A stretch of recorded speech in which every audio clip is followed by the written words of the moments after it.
Good evening. You're watching the main news on HKIBC. I'm Chloe Feng. Here's a look at tonight's top stories. Hotel quarantine for Cathay Pacific at overseas destinations is scrapped. A probe is underway after a school for children with special needs is accused of abusing students.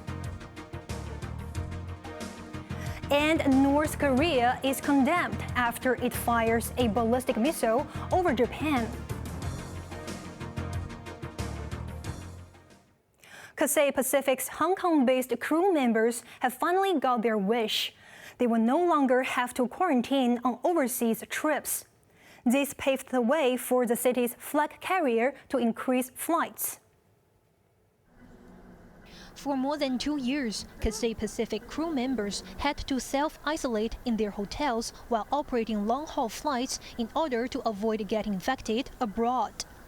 But the government has finally scrapped the rule. From today, they can leave their hotels during layovers as they used to before the pandemic. For more than 2 years, we were locked up in the hotel rooms, and then it's a very good news. It was really a positive change. We didn't expect it will come out this soon. I just came from the JFK and I stayed for 3 days in a hotel. Terrible. Why? Because I just stuck there by myself and doing nothing.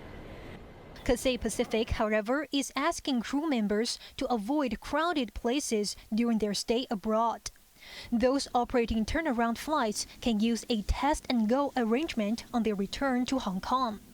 But if they had a layover in the previous 7 days, they would need to wait for their test results before clearing immigration. But everyone will have to take further PCR tests for 4 days after flying back. Crew members returning from all places apart from the mainland have to undergo 3 days of medical surveillance, but will have a blue code, which enables them to go to various places, including restaurants. The airline hopes that scrapping the quarantine rule will lead to efficient rostering and additional flights. The number of new COVID cases in Hong Kong has dropped for the 5th consecutive day. There were 3,286 infections, including 272 imported cases. 8 more people died from the virus. Public hospitals are treating 35 patients in critical condition and 24 others in serious condition. A total of 1,651 COVID patients are currently in hospital. A school for children with special needs has been accused of maltreating its students. The Education Bureau and police are investigating the complaints. Macy Mock reports. The Education Bureau has received 2 complaints of suspected child abuse against Hong Chi Pine Hill No. 2 school, which caters to children with special needs. This follows a news report that a student at the Tai Po school suffered bruises after his hands were tied up for 2 hours. Education Secretary Christine Choi vowed to follow up the case and ordered the Hong Chi Association, which runs the school, to submit a report to the government. Renee Lai, chairwoman of the Association of Parents of the Severely Mentally Handicapped, went on air to express her concerns. She said children with severe mental disabilities might not know how to seek help if they were abused. Lai said Education Bureau guidelines stated that schools should get the parents' consent before restraining or isolating students. She said restraint and isolation might be needed if students become emotional or bang their heads, but this should not be the norm, as their behavior could have been caused by hunger. In response, the Hong Chi Association said a woman allowed the school to make her son wear gloves to stop him poking his face. Police, meanwhile, are investigating a claim by a woman who said her son and 3 classmates were mistreated at the school for the past 8 years. Maisie Mock, HKIBC. Overseas, the United States has joined South Korea and Japan to condemn Pyongyang's latest ballistic missile test. The missile flew over Japan and traveled further than any launched by North Korea previously. Sachin Ketvi reports.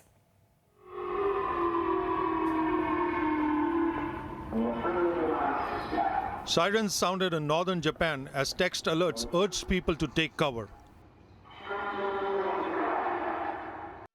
The precaution came as North Korea test-fired an intermediate-range ballistic missile which flew over Japan for the first time in 5 years. It's suspected that Pyongyang fired a Hwasong-12 missile which it unveiled in 2017. The weapon reached a height of 1,000 kilometers and traveled 4,600 kilometers before landing in the Pacific Ocean. It was the furthest a North Korean missile has flown.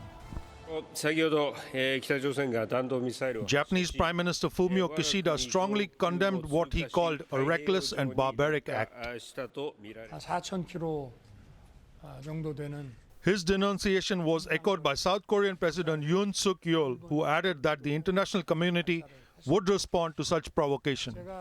U.S. Secretary of State Anthony Blinken telephoned his Japanese and South Korean counterparts to strongly condemn the test. This was the 5th missile test carried out by Pyongyang in a week. An earlier launch came just days after U.S. Vice President Kamala Harris toured the demilitarized zone when she visited South Korea. While today's launch drew swift condemnation, some political commentators suggest it was symbolic. It's believed North Korean leader Kim Jong-un wanted to send a strong message to the West that Pyongyang can defend itself if attacked. The distance covered by the missile showed the North can reach most targets within the region and beyond. Had it launched on a different trajectory, it could have reached the U.S. territory of Guam. Sachin Katwe, HKIBC.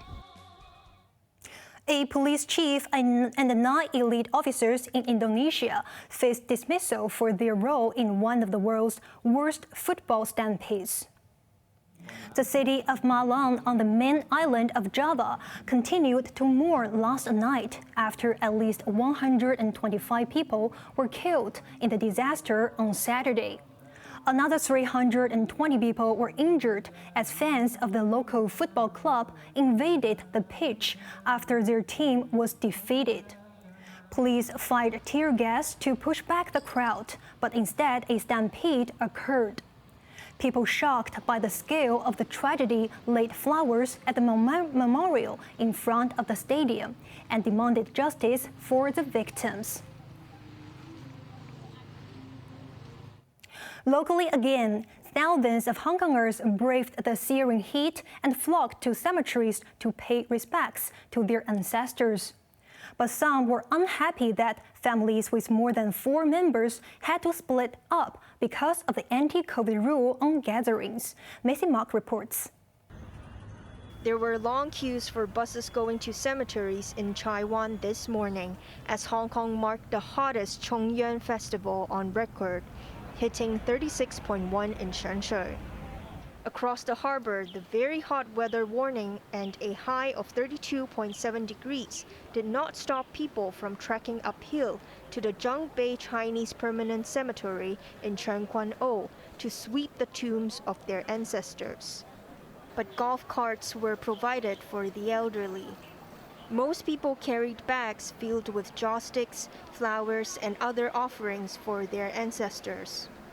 The cemetery in Diamond Hill was surprisingly quiet this morning, but many people were unhappy about the 4-person gathering restriction, which prevented extended families from paying tribute together. This woman said it would be best if the rule was lifted for Chongyuan, as she feels people have enough protection by wearing masks.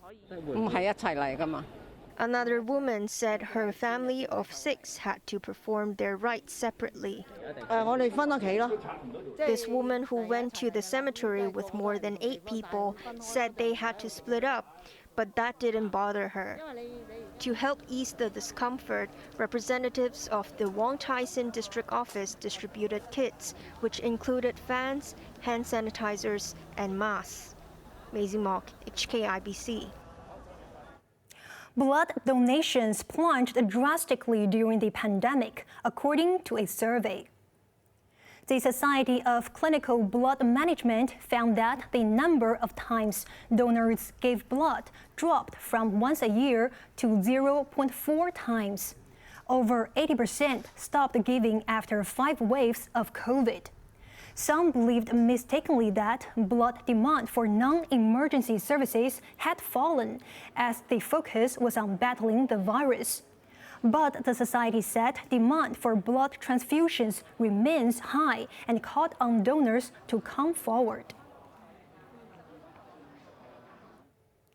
Chief Executive John Lee has received praise and criticism as he approaches his first 100 days in office.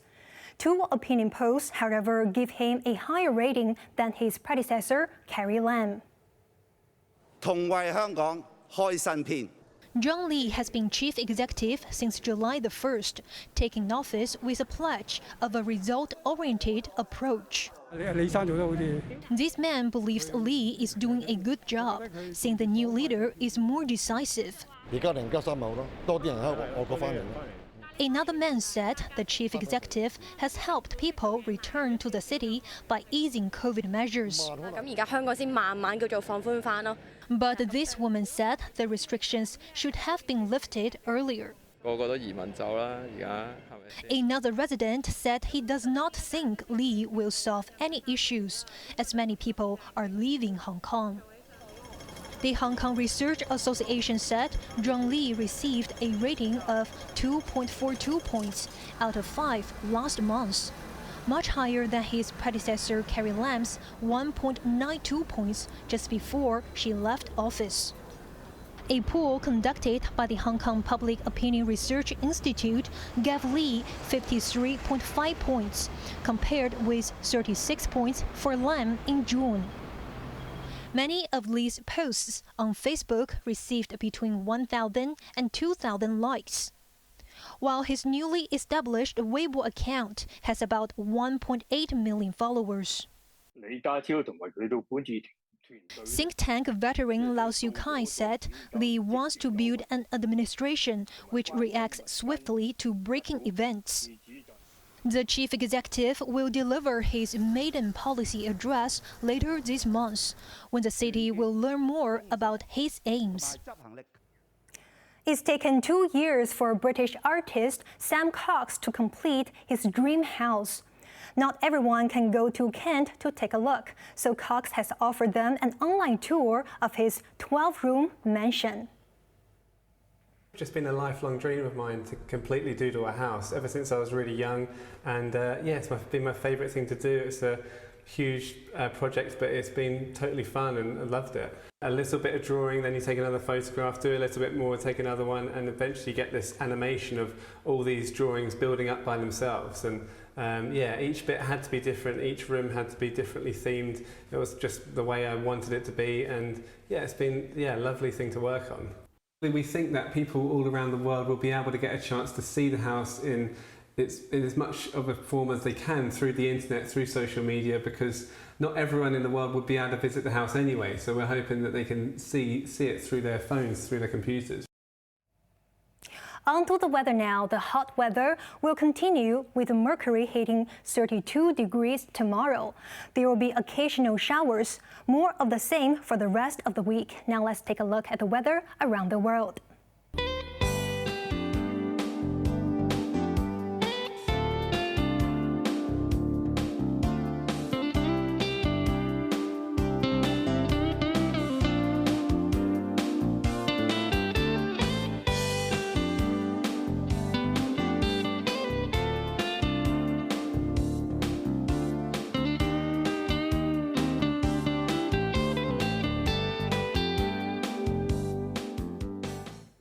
That's our main news for Tuesday night. Join us for more news at 11. I'm Chloe Feng. Thanks for watching. Good night.